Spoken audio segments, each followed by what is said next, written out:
You know, I started real young, 13 years old, joining the gang. This is my family, and still to this day, like, they're, you know, going strong. Brothers, cousins, you know, everything. That's my family. Take me back a little bit. You were shot multiple times. I was wrong place, wrong time type stuff. I ended up getting shot. I got shot 5 times with an AK-47. I was hitting my back, my side, my arm. I just seen like a bright light, like right in my face. It still hits, I don't miss it. It's go, go, go, like a go, go flow. And I'm almost known, and I told you so. When I throw these flows like it's Rochambeau, and I ain't too close, it's Joe Smoke goes. And I'm on my grind, that is all the time. I do not do breaks, that's right, I stay in dry. And look, I'm back with a little bit of that, a little more cash than it came in with. Ready, that cat is out that bag, but I still ask, the boy got skills. I don't need her, I don't need him, I don't need help with me, I got this. I can sing songs, I can spit raps, and I can do both, even do this, word.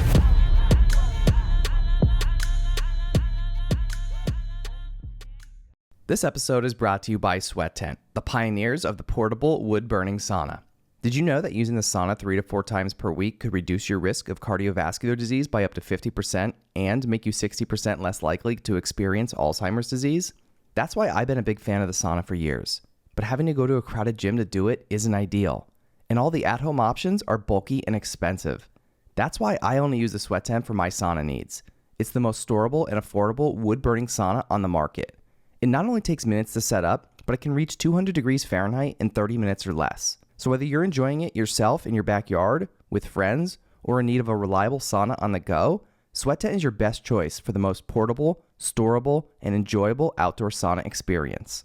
All On The Stacks listeners will receive $100 off when you use code OTS. Visit sweattent.com today to get $100 off your purchase with code OTS at checkout. Again, that's sweattent.com to get $100 off with code OTS. Sweat Tent, helping you fire up your home wellness routine. This episode is brought to you by Burn, the fitness company behind the Today Show approved Burn board. If I'm being honest, working out can be a real chore, especially as a new dad in desperate need of sleep and cardio. Burn is founded by NEPA native Jimmy T. Martin, and his Burn board offers a low-impact core and cardio experience unlike anything I've done before. They have hundreds of on-demand workouts that are great for beginners, seasoned athletes, and out-of-shape podcast hosts who love supporting small businesses. My wife and I use it pretty frequently throughout the week, and it's honestly a great way to burn a ton of calories without burning a ton of cash. Not to mention, it's a great tool for skiers, runners, wrestlers, and hockey players. Jimmy is offering all On The Stacks listeners 15% off when they use the code STACKS15. Visit theburn.com today to get 15% off your purchase with code STACKS15 at checkout. Again, that's theburn, THEBRRN.com to get 15% off your purchase with code STACKS15. It's time to get on board today with Burn. This episode is brought to you by Kavanaugh's Grill, one of my favorite places to eat and drink in NEPA. They've got one of the best outdoor patios with 13 TVs and over 20 beers on tap. You can also dine inside at this cozy Irish-style pub where your beer never goes empty. Did I mention how delicious their food is? Their in-house smoked brisket, barbecue ribs, and wings are to die for. So grab your friends and have a drink on me at Kavanaugh's. Mention code STACKS for one free draft beer with purchase of any entree when you dine in. Located at 163 North Main Street in Mountaintop, Kavanaugh's is open at 4 p.m. during the week and 12 p.m. on Saturday and Sunday during football season. Dine in today at Mountaintop's only Irish-style pub. BALDACCI, a.k.a. the face of L.A., welcome to the On The Stacks podcast. My respects. Thank you. I appreciate you guys having me here. Yeah, I appreciate you taking the time. We're all here visiting. We're all here visiting Nashville right now. Most definitely. Yeah, we're actually from Pennsylvania, so we're complete opposite coasts of you guys. That's dope. So no, it's great. Got some people in the studio here with us, and here in Yelawolf Studio, this is exciting. Definitely, I feel like it's the universe that puts everything together the way it needs to be. It 100%. You hit the nail on the head. And Eric, my producer over here, we were talking about that. I think last night we were all out. We met last night, right? And we were saying the same thing from last night to overnight tonight. This morning, it was just like the universe just kind of brought us all together. Right. This was totally unexpected. So I appreciate the short notice here. And I didn't know none of this was going to take place. We just came out here to participate and help Yelawolf out, be in this video and stuff like that. And I feel like good things come out of situations like that. Yeah. So you guys, how long you guys in for? We're gonna be here till Friday. You guys are what, shooting video? Yeah, music video the Yelawolf's doing for the Trunk Music Forever. We just came to cameo, basically, brought out a couple of my friends, my family members, and we just came out here to make it happen, man. Make it happen for Yelawolf. Yelawolf's a good person. Yeah, he's a good dude. Definitely. Yeah. You guys worked together for a little while. Yeah, we got a few songs already, and I feel like we're just gonna keep on going. I don't think it's stopping where we last left off. I think it's just gonna keep going, and I'm really looking forward to it and proud that we're able to do that, and we built a relationship that kind of allowed that to take place. Yeah. How did you guys meet? Through Estevan Oriol. Estevan Oriol actually called me one day and was like, I got Yelawolf with me. Like, I want to take him to a neighborhood where he could film some of his stuff for the Still American Life, which we also are a part of. He asked that, if he could bring him basically to, like, my neighborhood and stuff. And I'm like, of course, and he's like, well, like, everything cool? I was like, of course, bro. Like, anytime you come with me to my neighborhood, like, whoever's with me is, like, my people. They got a lot of love for me. They got a lot of respect for me. So they're going to allow the people I bring. Of course, I'm not going to bring people that's going to, act up while they're there or be like the type of, like, opposition type situation. Yeah, right. I'm going to try to avoid that as much as I can. But like in a situation like that where, they're asking me if they can bring them, of course, I said, yeah, we could bring them through. And he came through. He didn't even know I did music. He just came through and just met me. I met him. Like, my friends were there. I had already called my homies and was like, hey, we're going to pull up. They're like, cool, don't trip. They went and bought beers. Yelawolf hit it off basically with them. He liked them. We touched on the subject, like, as far as, like, because it was Friday the 13th. And Friday the 13th basically is a symbol of our, our neighborhood out there. Like, I'm from the Florence district, LA, South LA. So, it's F13, so it's Friday 13th. So at the end of the day, it was kind of crazy that all that aligned on that day. And he came and, he had a Jason mask tattoo. And I was like, you like Jason? And he's like, yeah, man. He's like, it's a trip because it's Friday the 13th. And I'm like, it's even more a trip that's our day. You know what I mean? Yeah. And we celebrate basically that day as well. So it just started a conversation and just ended up being like to the point where he was like, man, we need to do a song. And then my friends were like, well, he does music. And he didn't know. So we played some music for him and he was like, wow, like, this is you? And I'm like, yeah. He's like, man, like he really, he appreciated it. Beast in the booth. Definitely. And he liked it. So you like it, I love it. You know what I'm saying? I felt like it was the energy. Yeah. And you have I think one of your albums, you have the Friday Jason Man. right? Yeah. Right, yeah. Yeah, I try to, like, incorporate it as much as I can without, being a headache with it, bugging and throwing it in people's face, like, because I'm not using it as a symbol of disrespect to nobody, or it's just something that I feel like it's we've grown to incorporate in our life and everything that we do. So yeah, and talk about the universe aligning with that date. That's what I'm saying. I feel like it's crazy. It's even if I wasn't a believer before, then it made me a believer even more now. Like, you know what I mean? You're making me lean more to the side and believe that stuff like that takes place. Yeah, right? Yeah. So tell me a little bit about your neighborhood. Where are you from? So I'm from, like I said, I'm from South Los Angeles, Florence district, Florence community, whatever basically you want to call it. We born and raised basically. I was born in the city of Inglewood, but straight from Inglewood, like Centinela Hospital, I was took to a block called Converse. That's why I got this Converse All-Star right here. I saw that, yeah. Yeah, because I'm an All-Star from Converse. So we basically, it's a couple of us that have that. Basically born and raised on that block, you know what I mean? And that's, like I said, in the city of Florence, and that's where I've been since a child, and that's it right there. Florence. Tell me, what was it like growing up on the block? At first, of course, I was a kid, playing and football and baseball and the dead ends, because we got a lot of what do you call them, the cul-de-sacs? Like, we got a lot of dead ends right there on those streets. So football, baseball, freeze tag, jumping on the train, hanging from the train, that kind of stuff that, of course, my family didn't really approve of too much. My grandfather we would jump on the train, and the train would go like blocks and blocks, and we would figure, okay, I'm going to jump off on this street, at this dead end and see what happens. And most of 9 out of 10 times when I would jump off that train, my grandfather would be there with the belt waiting for me. Like, I don't know how he would figure out what block I was going to choose, but I guess we had the same mentality or something, because he would pick the same block that I picked, and I just always would run into the two dead ends. You know what I'm saying? The dead end and the dead end. Like, it's like, it was bad. But, like, I mean, he was doing it because he wanted us to be safe. You know, I mean, Sure. you fall under that train, it's over. So that was that. But yeah, growing up there was pretty cool. You know, I mean, I felt like a lot of people had a tight relationship and more family orientated than anything, and just looking out for each other and trying to make sure that we survived and got to the next day, because a lot of stuff was going on around there. Like, it wasn't the prettiest neighborhoods or the nicest when it came to like street stuff. So Yeah. I kind of gravitated to that lifestyle and just ran with it.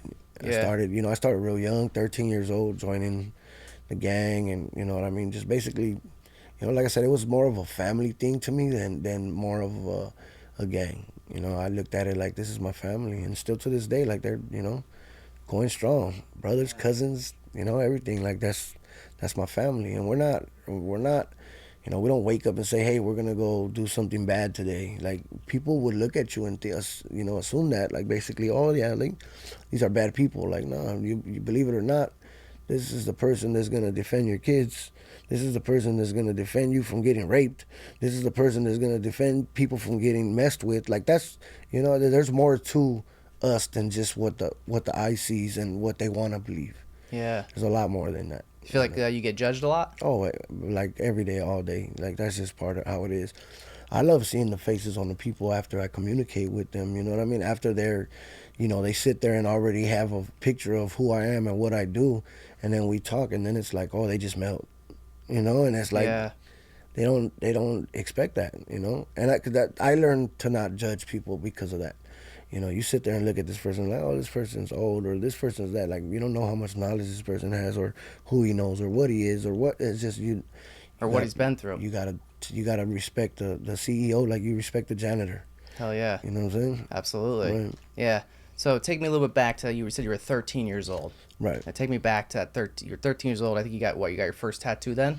Yeah, I was 13. Going to be 14, I think, when I got my first tattoo. Like, first I wrote my mom's name, like, on my arm, because that was like the thing to do. I think that people did that because they didn't want to get their ass kicked. So the first thing they do is like, oh, look, mom, it's your name. Don't worry about it. You know what I'm saying? Yeah. Yeah. Your mom's going to respect that more than anything. Yep. You know what I mean? They Yeah. kind of soften up when they see it's their name and not something else. So Yeah. I feel like that was the process of how you get started into wanting to get your tattoos at that age. You know what I mean? Because everybody else is like, your mom didn't tell you nothing getting tattooed at that age? Like, no, it was her name. So, I mean, she kind of probably, softened up a little bit because of that. But after that, I went straight to my face.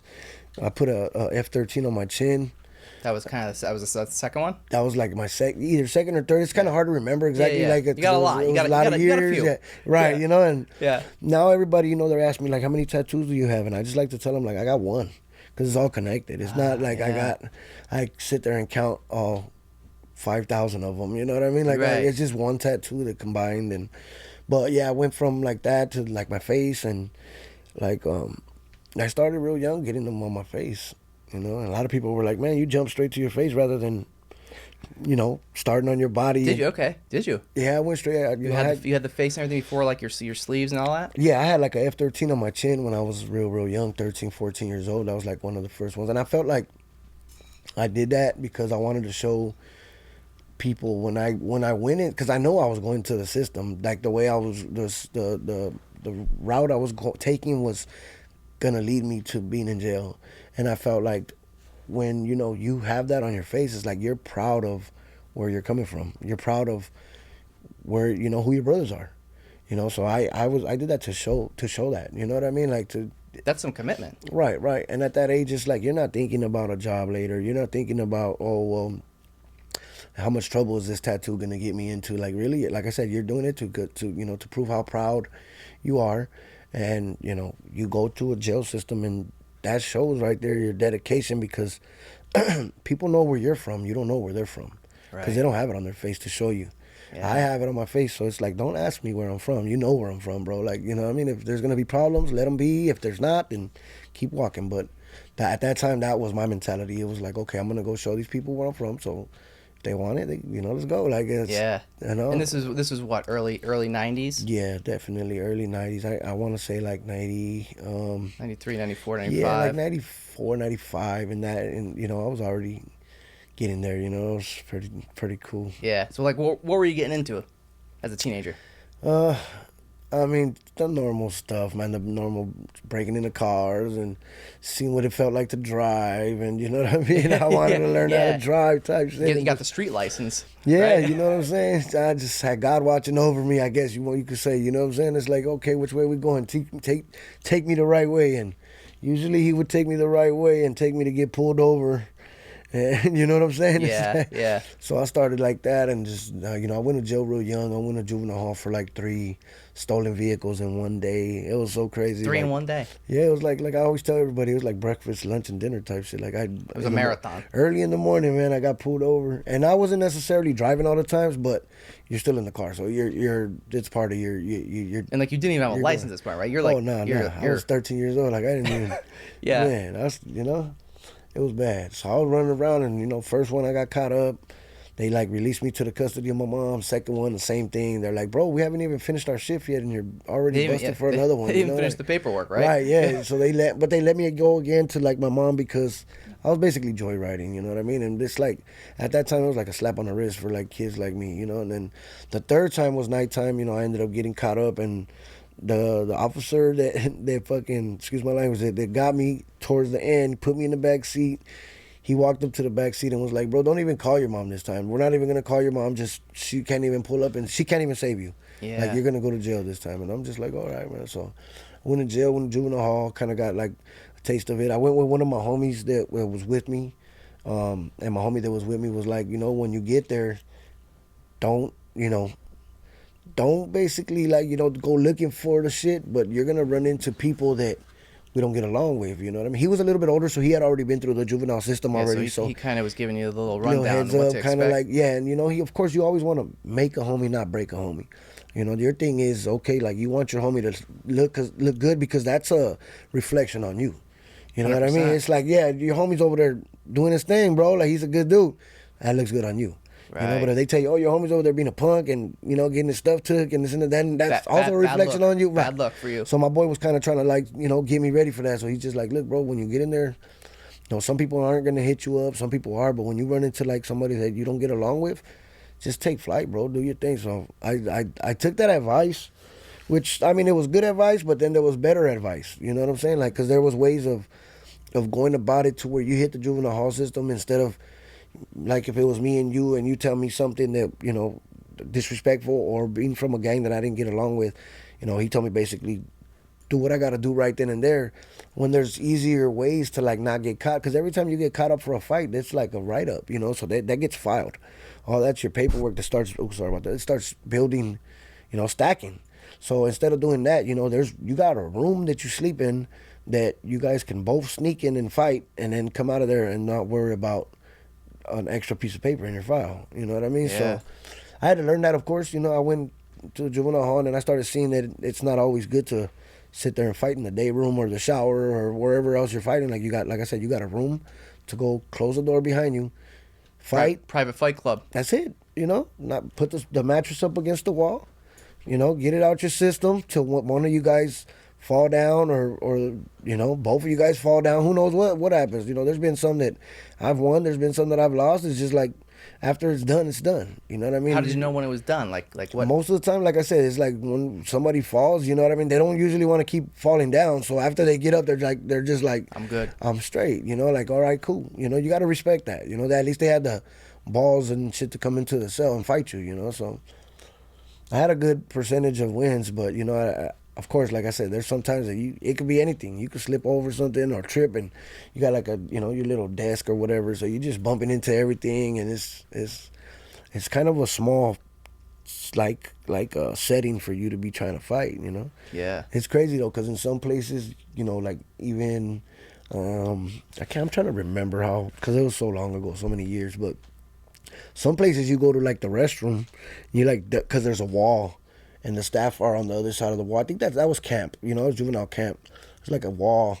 So you kind of like get on your toes, like tip your toes on the floor or on your knees and put some shower shoes right there so it don't hurt your feet on your knees. Yeah. And you box right there, bro. Wow. You're right there throwing blows, boom, boom, boom, boom, boom, boom, boom, until Okay, somebody starts bleeding, or you know what I mean. Somebody's done, Taps taps out. out. Is okay, cool. You done? Yeah, cool.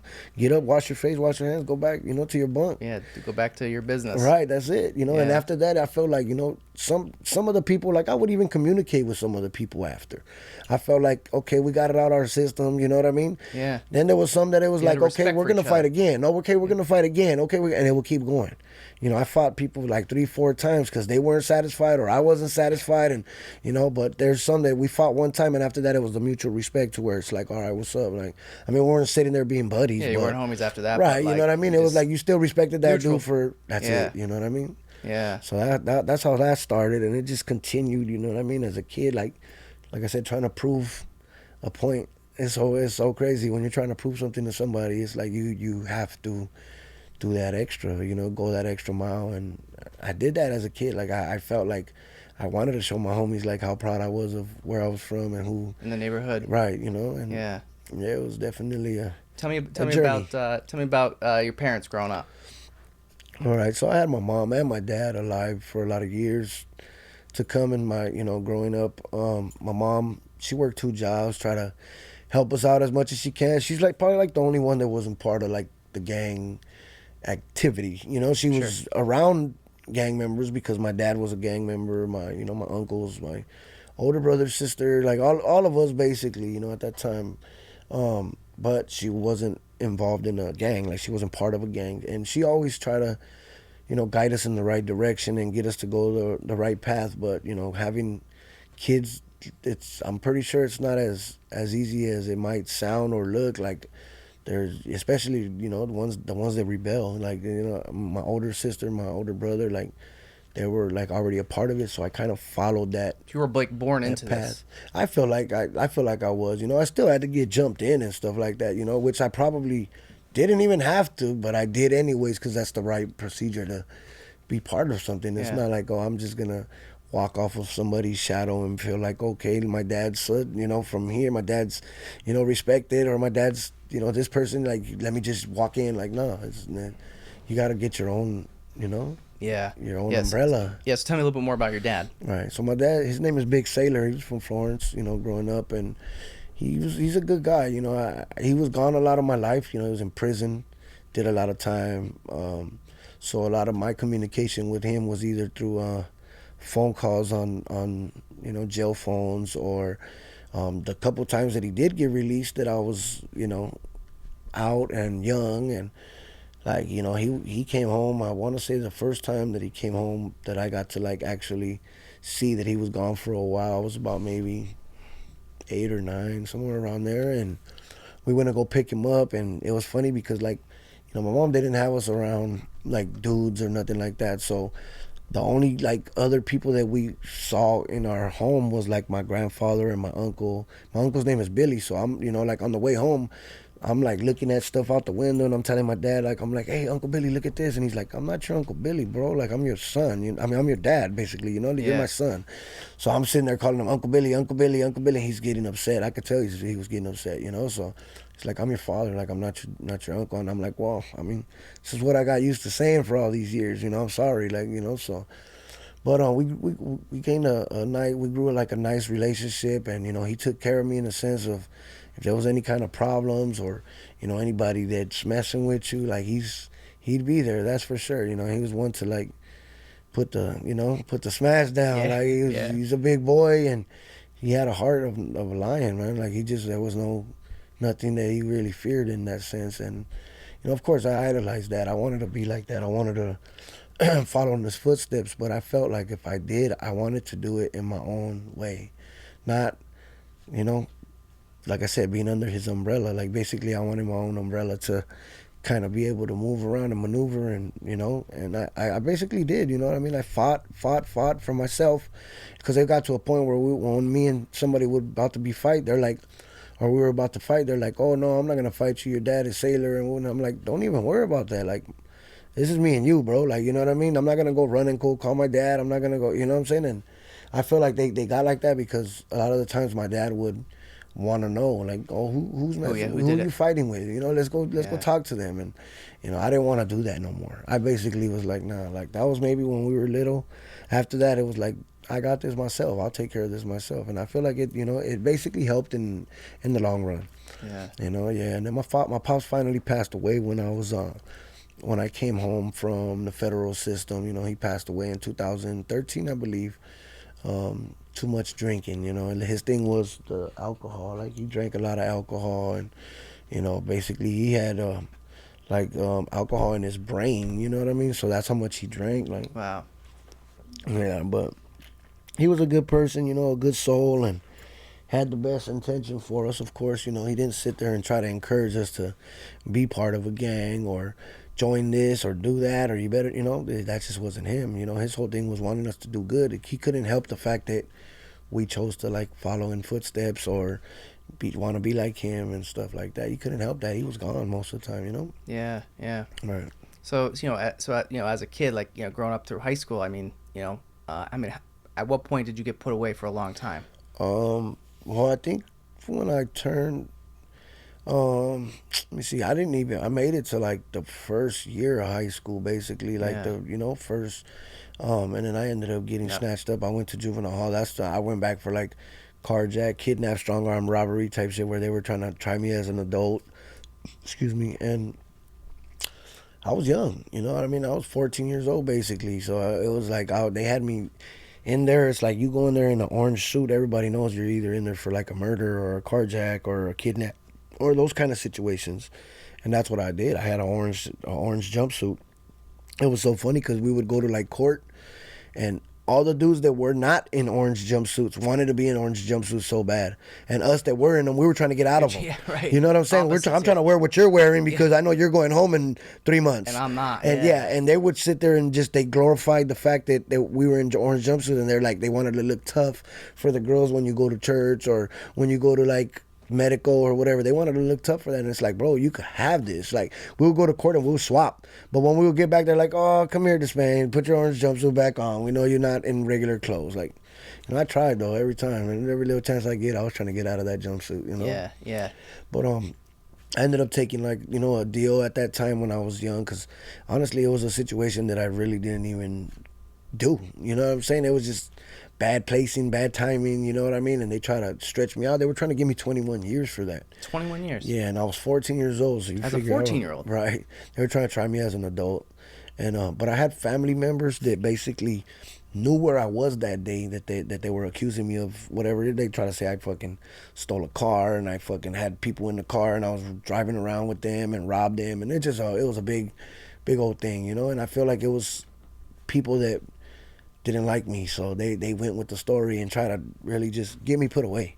You know what I mean? So I had family members that basically went on my behalf to testify and basically say, hey, look, he was not doing this at that day. That day he was doing this, such and such. We have proof of pictures of him at this wherever, family party, at this fair or whatever it was I was doing. I had a paid attorney, and the paid attorney was basically telling me, like, look, bro, like, you're a gang member, you don't go to school, you're already been busted for this. He's like, this kid or this other person that's accusing you of saying that you were driving around with them in the car, stolen car, and this and that, is like a kid that goes to school and has good grades. And he's like, who are they gonna believe? And I was like, and it made sense, you know what I mean? I'm like, okay, I get it. I told him, so what do you want me to do?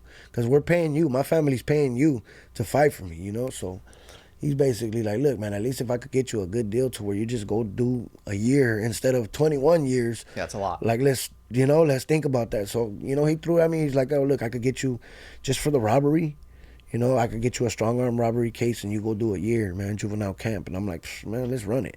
So we did that, and I had to plead guilty. Plead guilty basically to something I didn't actually commit. You know what I'm saying? So I did, but I feel like that was just like the start of keeping me in the system as that from that age till a couple of years ago, man. I barely got off probation, parole, and all that stuff, so I don't have none of that no more. When did you get over off? My head, 2000 maybe 16 or something around there. Yeah, so around there. It really wasn't that long ago. Yeah, and it started in like 96. So you figure, what is that, a dub? Yeah, right? It's like 20 years. You know what I'm saying? It's like, and then sucks because it's like you get out of a jail and you go back to your same area, and you do the same thing. You know what I'm saying? Just kind of the same cycle. And not only that, it's like they arrest you for being around these people that you grew up with your whole life. These are my friends. I don't have no other friends to go. I can't move and just go start a new life and start, making new friends. No, these are the friends that I went to school with, the friends that I walked home from the swimming pool with, that we went to go, hang out at the arcade and play video games with. But they're arresting me for being with them now. Why? Because we're already labeled as gang members, me, them, and it kept me in the system always. Any little thing that I stepped away to go, do, I would be back in the system, and it was bad, Yeah. We take your hat off for a second, just quick. I just want to take a little quick peek at the rest of the tattoos there. So yeah, tip your head down a little, yeah. So what other ones? What ones you got on your head there?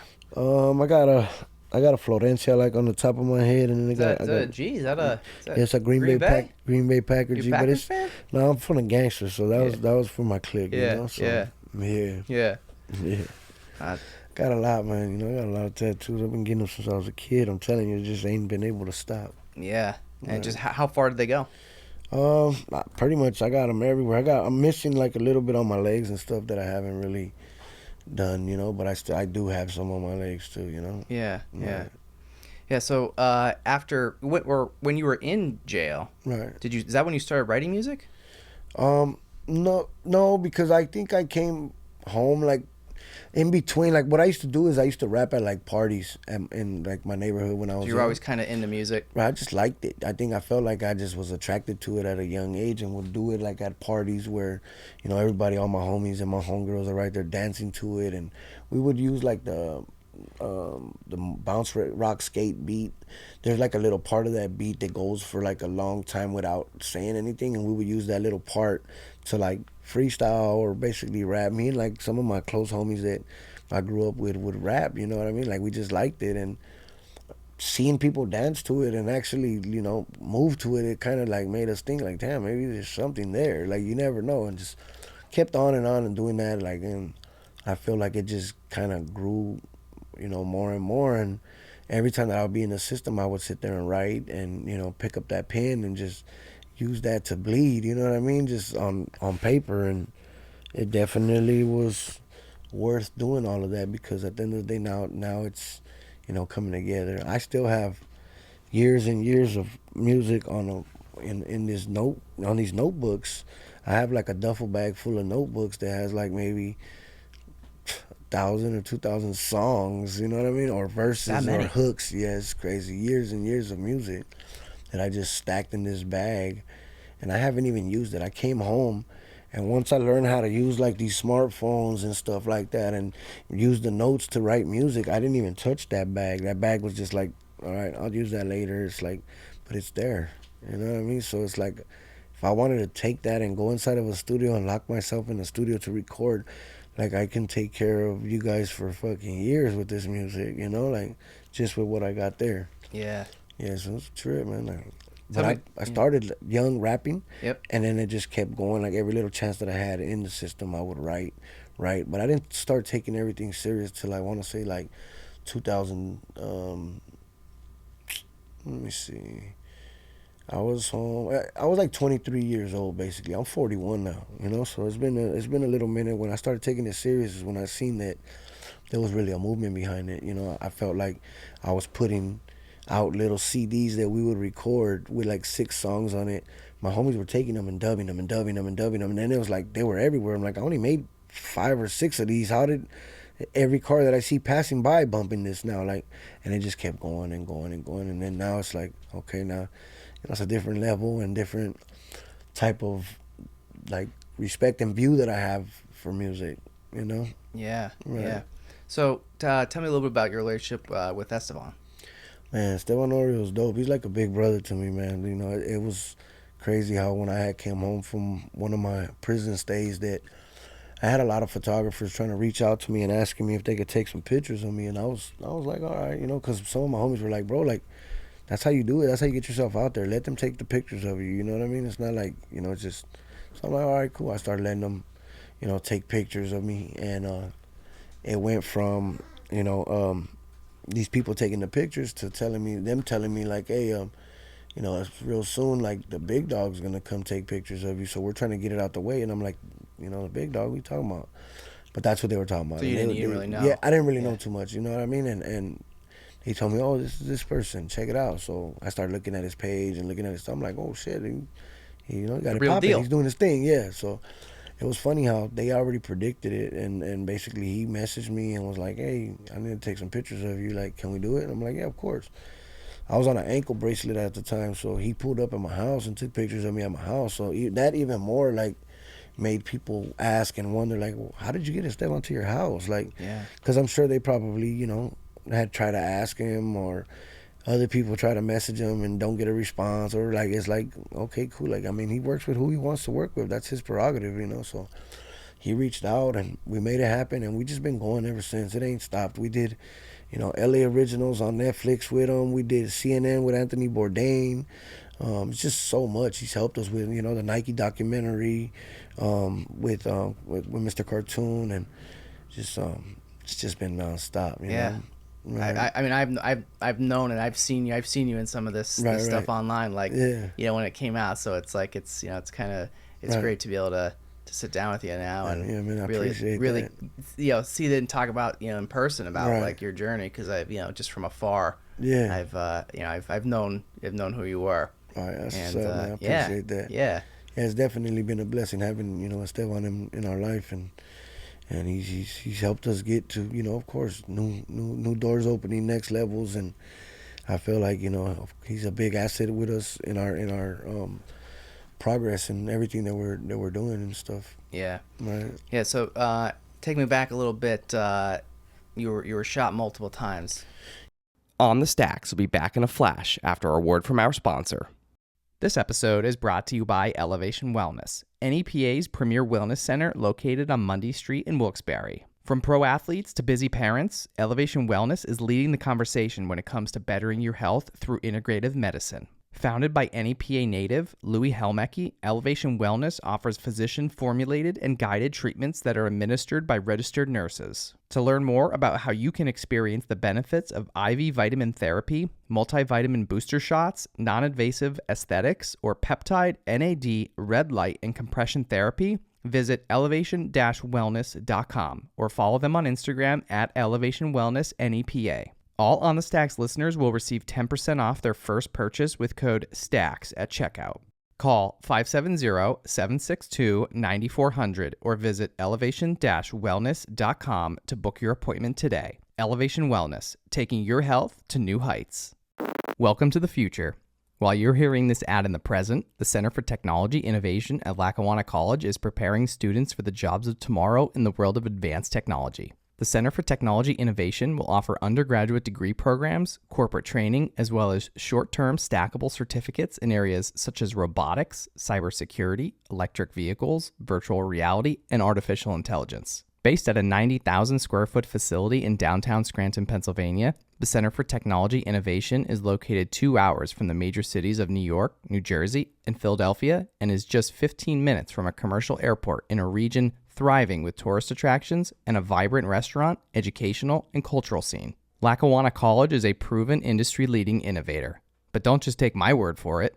Fast Company even recognized Lackawanna College's reputation for innovation by naming them to their top 10 list as one of the world's most innovative companies. For more information or to enroll, call 877-346-3552 or visit lackawanna.edu.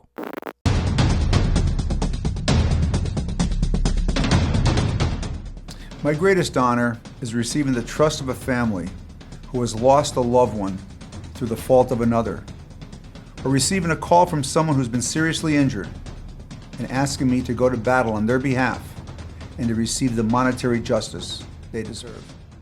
To learn more, visit Anzalone Law offices online at anzalonelaw.com. And now we're back on the Stacks. Yeah, that was when I was 18 years old. I was wrong place, wrong time type stuff. I ended up getting shot. I got shot 5 times with an AK-47. I was hitting my back, my side, my arm. I was rushed to the hospital, in a general hospital. I was there for about 2 months. A month and a half, I was in like sedated coma. I mean, no, real coma. And then the other half of the month, it was like a sedated type coma where they put me on medication to keep me down so that they could like do whatever they had to do to keep me going, you know. And yeah, I had all kinds of stuff. I'm missing like a kidney, a spleen, half a liver, half a pancreas. Both my lungs collapsed. Like my aorta was torn. I had to have a trach.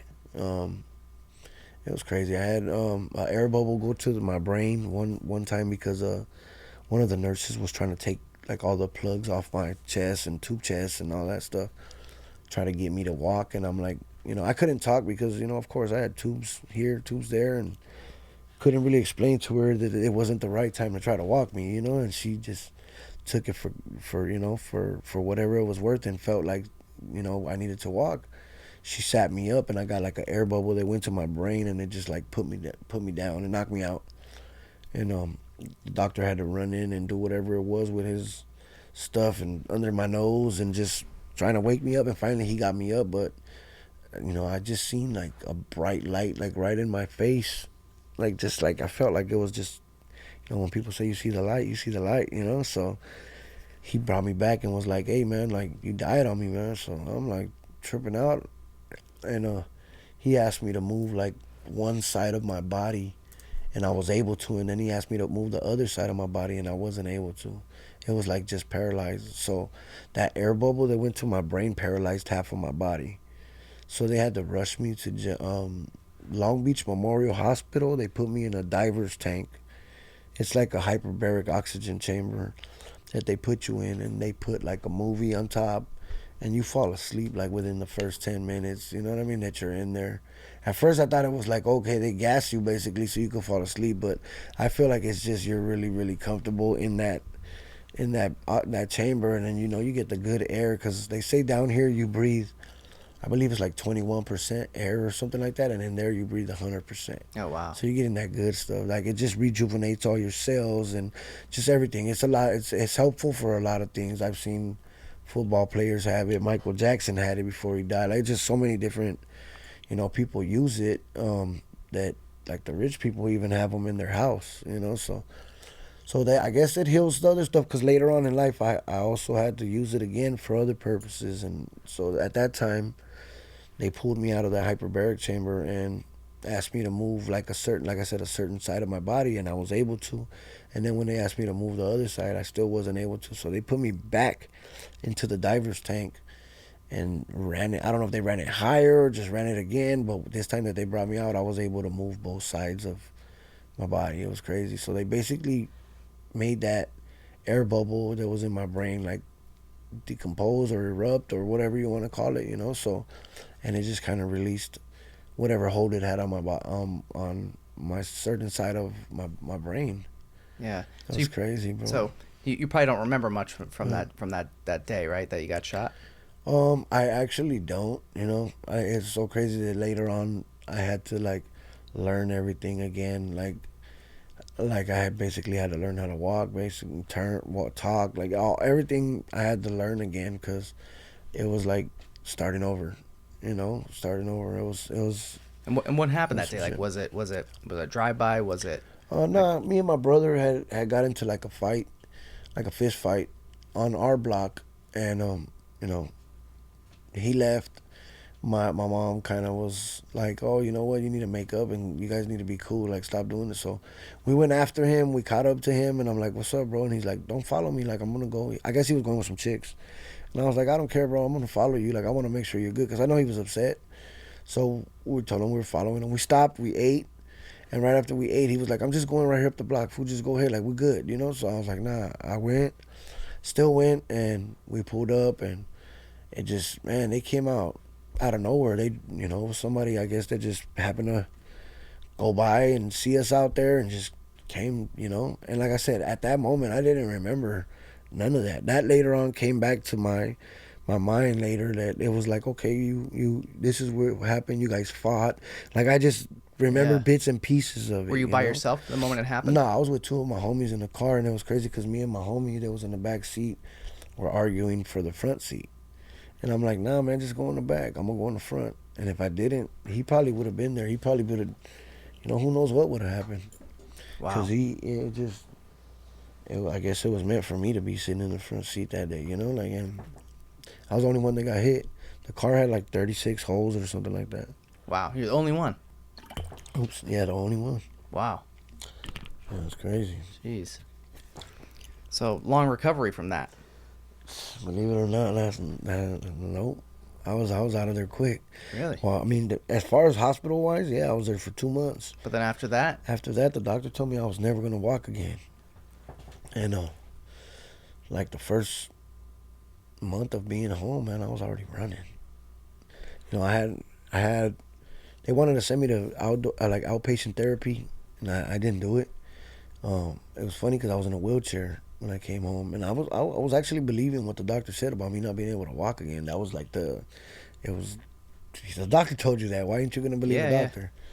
Yeah. And one of my friends, his girl, she was like a medical assistant, or I don't know exactly what she did, but she came by and was like, "Oh no, let's if you're able to move this and you're able to do that, you're gonna be able to walk. Don't believe that." And I'm just like, well, that's what they told me. Like, I don't know what to say or do. And she grabbed a sheet and like wrapped it around me and basically tied a knot at the back and stood me up, and walked me.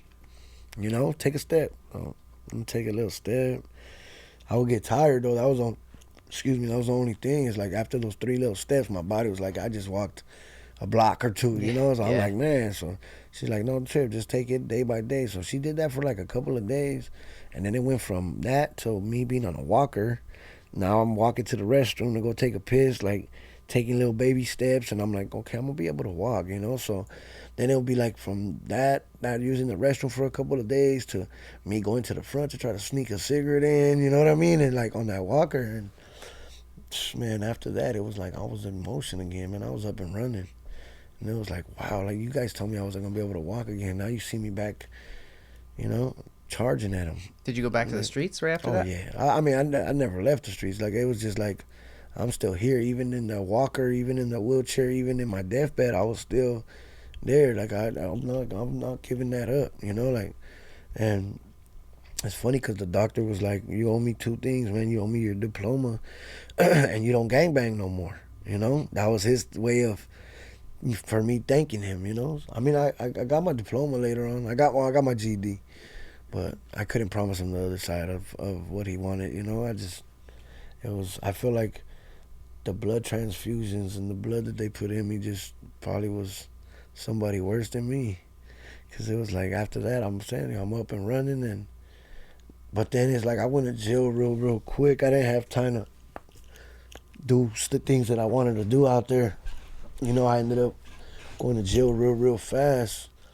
I got caught for a pistol, and I ended up taking a joint suspension. At the time, I took a 6-year joint suspension, which means basically that's 6 years stays over your head. So they released me after taking that deal. And, from my understanding, like I was told that I would have to catch a new case to get those 6 years, which was a lie. Because I ended up tattooing this on my throat, this F-13, and they gave me 6 years for that. What? Yeah. Really? I like to tell people, though, like, at the end of the day, it's like, I didn't go for the tattoo. I went for the gun. So they basically used that. They flipped it on a way that they can give me double of what they really would have been able to give me for that gun. By them letting me go on that joint suspension, it's like, okay, we're going to let you go. We're going to give you enough rope to hang yourself, and then we'll bring you right back. And that's what it worked on me. I didn't think, like, that I was going to go out. I knew I wasn't going to go out there and be an angel, of course, but I just thought I was going to get out there and try to kind of, be smoother or not do the stuff that they were saying as far as like felony cases. I was like, I could get away and stay away from the guns, stay away from the drugs and just be cool, but it didn't work that way, I got caught up real quick and went to the system, and the judge basically maxed me out, man. Like, he just, 6 years, like, here you go. So I went to go do that. I went to go do the 6 years in prison, and I feel like everything happens for a reason. I learned so much while being incarcerated. I learned, how to basically live away from my family, away from my loved ones, and it's not easy, man. You know what I'm saying? You got to wake up every day away from them,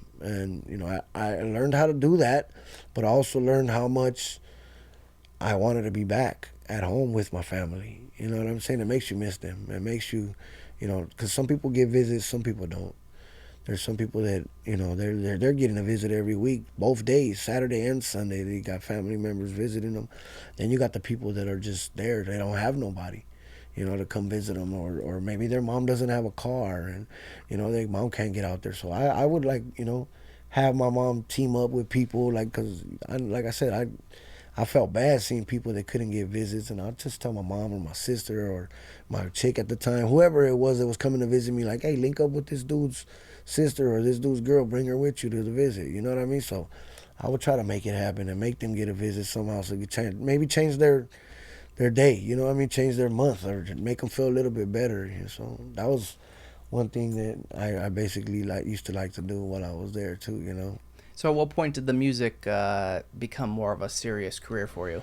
I think when I came home from federal prison, because I did a state penitentiary bid, and then I did a federal bid, and I did, of course, violations and all that in between. But when I came home from the federal system, I felt like I was communicating with a lot of people while I was in there, and they would tell me, like, look, bro, like, music's not easy to get into, so if you're gonna do it, like, you have to, like, do it. You have to put your all behind it. You have to, like, you know, not necessarily walk away from your homies and stuff like that, but you kind of got to put that on hold for now while you know, going for what you Refocus a little. You got to focus, and you got to go for what you really, really want in life. So it's like, you know, I kind of, you know, came home and was like, okay, I'm gonna have to let my homies know, like, hey, bro, like, this is literally what I want to do right now. This is my career. This is what's gonna put food on my family's table, on my kids, and, you know, my people, even you guys. You know what I'm saying? At the end of the day, but let me do it. You know what I'm saying? So my homies, they didn't, you know, I got to give it to them, and I respect that and love that about them, is that they don't sit there and talk down on me. They're not sitting there like, oh, he doesn't, you know, come to the hood. I mean, of course, you're going to always find haters, bro. Like, no matter, even in your own, you know, neck of the woods, like, there's always going to be somebody that's upset that you're in a better position than them. And then, but there is the ones that are generally happy for you, and those are the ones that, you know, I keep by me. And They're the real ones. Right, you know? Yeah. Because I've never looked at one of my homies that was doing really, really good and say, oh, fuck him, you know? No, if anything, I was like, hey, bro, like, how did you get here? Tell me. I'm trying to go there, you know? I'm trying to get on that island that you're on. That's how it is, you know? It's like, and I feel like that's good karma, good everything, you know? That's that good juju, man. I believe you in just that. Right, you have to. It's like being, you know, if you hold secret animosity, it's like just gonna bite you in the ass. Like that dog bit Craig's dad on Friday. Yeah. You know what I'm saying? That's right. I try to avoid that, you know. I try to avoid that. I want to You try. don't want that. Not at all, man. Not at all. I'm trying to make something positive pop, like, for myself, my team, my family, and, you know, whoever else is riding with me. Like, I'm trying to make this, you know, something enormous happen. You know what I mean? Like, I always use the scenario that I feel like I'm just like putting money in a piggy bank, like stuffing a piggy bank, until it eventually is just gonna break, bro. You know what I mean? And when it breaks, it's just gonna rain on all of us. Like, that's how I like to look at it. You know what I mean? I use that, and I use also the Mike Tyson's Punch Out, because I used to play that a lot as a kid. So I feel like, you know, everything, like, my steps that I've taken in this music industry have been like Mike Tyson's Punch Out. It's been like, you know, the first person you fight is Glass Joe, which he's the easiest person to beat up. You know, he's like, you go in there and you just, like, you don't even got to put in no work or, like, no effort, really. You know what I'm saying? You just sit there and just throw punches and you beat his ass. So I look at it like that's how the music shit was going. Like, you know, I was hitting studios doing, you know, features for people, and it just got easier. Well, it started easy, and then it started getting a little more difficult. You know what I'm saying? So you get to Mike Tyson's going to get you until you could beat him, until you learn how to beat him, you know? And I feel like we're there now, you know what I'm saying? We're doing features with Yelawolf. Come on, man. You know what I'm saying? We got features with Crooked Eye. We're doing a big, you know, we're at Mike Tyson's, you know, in the game we're at Mike Tyson right now. Yeah. So it's like, you know, eventually, you know, you get to beat him, man. You get to that. You get in the ring. You get in there, bro. You know what I mean? And we there, so it's definitely a blessing. And, you know, I'm appreciative of everything that's going on. And At what point did you get a manager? so we started, you know, me and my boy, like, they started the record label. We're using my boy as the, like, you know, acting manager, basically. till like, I don't know, I feel like recently that we've been talking and working on getting Estevan Oriol to step in and start managing me. You know what I'm saying? I'm hoping that this is okay for me to be mentioning right now, but you know what I'm saying? It's like, if that's what's gonna happen, that's what's gonna happen. And you know, we've worked so hard and try to manifest stuff and make stuff happen that I'm sure Esteban Oriol sees that we're not playing and we're not, you know, trying to waste nobody's time. Of course, you know, everybody's time is money, and I feel like with all of our brains being put together and being used as, you know, tools, we can definitely build something that's amazing, and that's where we're here right now. You know, that's where we're at. Tell me about Effort. So Effort, I was in the studio with you know who Glasses Malone is. So his brother was at the studio with us, and you know, we were chilling and recording and bullshitting, and he pulled me aside one day and he's like, "Hey bro, like you should make a mixtape called Effort." So I'm like, "Oh yeah," and he's like, "Yeah, but like kind of name it like EFxFORT." And I was like, "Wait a minute, like that makes a lot of sense. Like I like that, you know." His name's K-Style, man. Shout out to K-Style. So I thought about it and I'm like, nah, I'm not gonna make a mixtape. I'm gonna make a label called Effort and just do it how he kind of like gave it. I already seen the picture when he said that. Like I pictured the logo. I pictured like just everything already of how I wanted to make it look. And I was like, this is perfect, you know, like me. So I me and the homie John, of course, we put it together, put it in motion, you know, started a label and ran with it ever since. You know, I reached out to my boy Prime Suspect. I need a logo, bro. This is basically what I want to do. I want to make a Effort logo, but I want to put an X in between the two F's, so at the end of the day it makes it EFxFORT, you know. So a lot of people, when they approach me, they're like, "Hey, what is Xford, or what is it?" Like, no, it's Effort. That X is like invisible, you know. But at the end of the day, if you see it, you know what it is. It's EFxFORT, you know. But it's still Effort, because at the end of the day, everything requires effort, man. You get up to get a glass of water in the middle of the night, it requires effort. It's not gonna walk to you. So I feel like that's. So when I hear people say, "Oh, I did it effortlessly," I'm like, listen to what you're saying, bro. You did it effortlessly. That means what you did has no effort in it whatsoever. So it's garbage. Yeah. You know? It reminds me of that hustle beats talent by a long shot. Hustle definitely beats talent by a long shot, and I seen that because, you know, I have both, and I thank God that I do have both, because I feel like if not, then I'd be sitting with a whole bunch of music that ain't gonna be worth nothing. Which, I mean, I am sitting there with a whole bunch of music, but I know it's gonna be worth something, and I know it's going to be put out real soon. We need to get to it, because I probably got close to 200 songs already ready to be released, you know. But I did it a different way, because like I said, the hustle does beat the talent. So if you got somebody that has a lot of talent, but you got somebody that's hustling twice as hard, they're gonna win before you that has talent wins. But if you got both, you're winning, bro. There's no looking back. There's no, you know, you're not gonna lose. And I know I have both, but it's taking me a lot more time to put out all this music, because I felt like I just recorded and recorded and recorded and just stacked and stacked and stacked. So when I finally do drop it, it's a bomb. Yeah, yeah. Mm-hmm. So you're really building something big here. There's a bigger picture. Big time, big time. And I've sat here and envisioned this and kind of just, I seen this a long time ago. And my cellies and my homies that were, you know, in jail with me back these years, I know they're sitting here watching all this and saying, he told me he was gonna do that, because I did. You know, I told them, I used to watch the way 50 used to move. 50 Cent is a crazy individual, bro. Like, his mind frame is insane. The way he built G-Unit, the way he had that squad, put them all in a hell of a position to where they could win. Right. He did. You know, whether or not it lasted, I mean, that's not what I'm talking about. I'm talking about how he put it together and how he put people in position to win. And that's like why I feel he was blessed the way he was blessed. You know, like, I mean, people say he's broke or he's this or that. I doubt seriously that he's broke. You know what I'm saying? He's a mastermind. He's a genius. Yeah, he knows what he's doing. I think. Right. And you know, that's probably one of the artists that want to work with, bro. Like I like it's crazy, like the way I got the track with Yelawolf and the way I got the track with Crooked Eye, because me seeing them while I was incarcerated, I would see them on BET or MTV or Sucker Free Sundays or whatever you want to call it, but I would see them and think to myself like, damn, I need to get on a track with these two, like somehow. And I did, bro. Like I spoke it into existence, and it's like, you really want something, you go get it, man. Don't sit there and think, oh, I can't. No, yeah, you could. You could. There ain't no telling you that you can't. Like, don't stop telling yourself that. That's effort. Go do it. That's effort.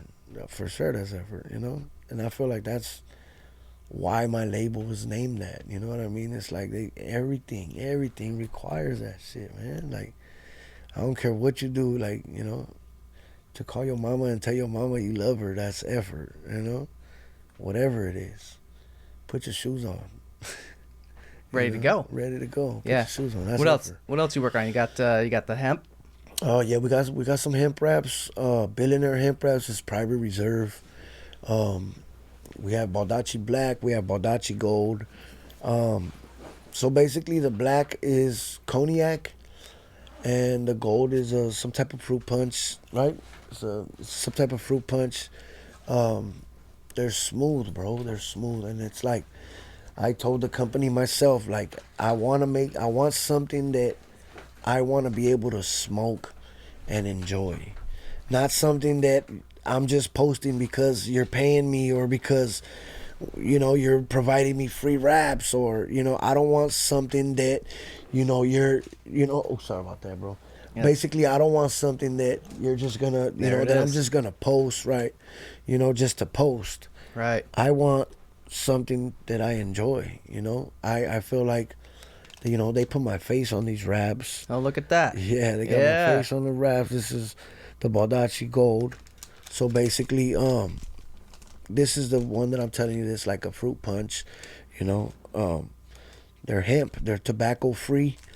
Billionaire hemp wrap has all other kind of flavors as well, like Millie Mango and just different types of flavors. But these are my flavors right here, man. I'm proud to, you know, present these to you guys.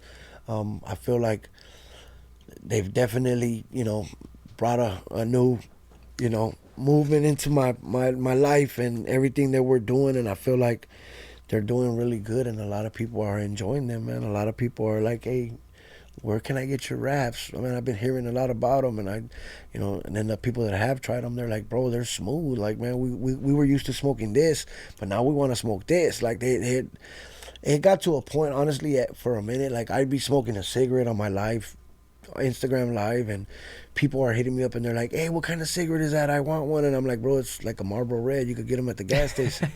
You know what I'm saying? There's nothing special about this cigarette. So I know that a part of it comes from that, but now that I see these people actually trying them, they like them. You know, so it's like, okay, now it's not just them just wanting to try them because it's me. You know, they actually like them. They have a really good flavor. They break down really good. You could even split them and make 4 instead of 2. You know what I'm saying? So you split them up if you like your treat, you know, to be rolled in a thinner leaf. Like that's what you go for. You go for the Baldacci Billionaire hemp wraps. You know, like I said, private reserve. Love the label. Love the Baldacci packaging. Oh man, the label is life. We have them in the cookie stores. You know, shout out to Burner and you know, Lucky and, you know, all the people over there at that store. Like they got us going in all of the cookie stores over here right now in like LA mainly, you know, but we're working on trying to get everywhere else and put ourselves in a lot of different places. And it's like, you know, the pieces of the puzzle fall in place when they want to, like, and where they want to, you know what I'm saying? You might start on a puzzle right here and look like it's finishing in this side, and then you start on this side because you found some part that goes here and there and there and there till finally you're done. Yeah. You know? And that's what we're doing. It's all the pieces of the puzzle coming together for you. That's it, bro. That's what Big it sounds time. like. Big time. Yeah, and I feel like, Big you know, we got to give Edward Crow a little shout out here for, Oh man, that's my partner. for man. hooking us up. My boy Zilla, man, Slamerican, everybody over there. They're all family. Definitely appreciative of them and their time and their effort that they've put in to watch us grow and move forward and not be stuck in the same position, man. And then, like I said, when you see somebody that's willing to give you that hand and pull you out of that quicksand, or move you forward and get your truck out of a bind. Like, there's no other way but for me to salute them, you know, and appreciate them, and give them my 113% effort as well. You know what I'm saying? Like, that's just how it is. Yeah. Right. I love the vibe. Man, thank you. I appreciate that, Yeah. man, for real. Yeah, and I'll have to get myself out to LA. Yeah, let's do it, man. Yeah. Come out there and check us out. We're definitely available. We're there. And like I said, we support those who support us, and Hell yeah. it's all respect. That's what it's all about. It is. It really is. Definitely. You know, and it was just like, you know, kind of like when we said right when we started recording here, the universe just works in mysterious but good ways. That's how it is, man. It You pushes everything, combines everything, compacts everything like a soda can. You know what I'm saying? When it smashes, and then you got the whole solid piece. Yeah. You know, that's how I feel. How can our listeners connect with you online? So I have my YouTube channel, which is Baldacci the Beast. You know, they can subscribe to my YouTube channel. They can also check me out on Instagram, which is The Face of LA, just like that. TheFaceofLA, The Face of LA. And where'd that name come from? How did that happen? So I used to hashtag it a lot, playing around. You know, I'm from LA. I'm putting in hella work with the music. You know, I got the LA on my face. Like, it's like I just was kind of manifesting it, you know. And we were sitting in the studio one day, and one of the dudes at the studio was like, "Hey, man, like, you should check that Instagram and see if that's available." And I looked, and it was, so I rushed it. I got it, you know, and it's been that ever since, man. And you know, everybody that sees what I'm doing or feels like a certain way of what I'm doing, they feel like that was the right name for me to choose. You know what I mean? It's just an alter ego, basically. I feel like everybody's the face of something, you know. It's like, you know, face of LA, you know what I mean? Like, I'm not the only one. There's plenty of faces of LA. So a lot of people, when they get upset, they get on my social media like, "You're not the face of LA." I'm like, "No, you are." Yeah. Don't worry about it. You know what I mean? You're not gonna get me mad by telling me that, bro. Like, I feel like we're all the face of LA. Like, it's just, you know what I mean? Yeah. Just use mine. Just use mine for now, bro. Don't worry about it. You'll be all right. You know what I'm Yeah. saying? Yeah. No, it's really cool. Right. Appreciate that. Yeah, it's an inspiring story. Thank you. And I love hearing stories like this. I appreciate that. You've been through hell and back. Yeah, man. It was definitely. I had to get an Uber out of there, man. This is, you know. Yeah. Hell was not the best place to be. Yeah. It's crazy when I got shot that I've actually visited the both places, I feel like. And it might have been in my dreams and everything, the medications that they were giving me, but I've seen hell and I've seen heaven. I've seen both. So it definitely was the way that my family, because my family, they're real religious, so they basically showed me, like, or they embedded us in our brains since we were kids of how hell was supposed to be and how heaven was supposed to be. So, you know, we definitely seen both. You know, I seen both. So it's good to be out of there. Yeah. You know what I'm saying? And back here. Yeah. Before we end, any other guys, homies you want to give a shout out to? Basically all my team, you know, the effort, and, you know, Speedy, my brother, the homie Bez, you know, Peterbilt, JR, you know, Blythe, everybody that's working with us, my boy John, Estevan, Zilla, Yelawolf, the whole squad, you know, and all my people back home, you know, Bam, my family, my sister, my mom, everybody, man. Shout out for everybody, really. Yeah. I really appreciate you taking the time today. This was incredible. Thank you, man. I appreciate you guys having me. Yeah, I'm really glad we met. Most definitely, likewise. You know, I never thought we would have ran into each other. Oh, man. You know, here in Nashville. Man. That's how it is. It's the universe. Right? I believe it. Yes, it is. It is. It's a mighty, mighty universe. Yeah.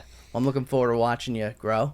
Thank you. And, you know, I enjoy your music myself. Oh, dope. Yeah. And, yeah, man, I'm excited for you. Thank you. You know, I like being in a room. I like being in a room with people like you that are making things happen. Right. And appreciate that. Making an effort. That's right? it. That's it. Know? That's all it takes, man. Absolutely. Even if it's the little bit of effort. It all adds up. That's it. That's know it. What I mean? Because your little bit might add to the next person's little bit, and then eventually you guys got enough to make it happen. Exactly. Right. All right. Baldacci, a.k.a. the Face of LA. Yes, sir. Thanks for joining me. Thank you. Likewise, brother. Nice meeting you. If you want to see more On The Stacks content, subscribe to our YouTube channel at youtube.com/OnTheStacksPodcast or search the hashtag OnTheStacks on Instagram, Facebook, and LinkedIn.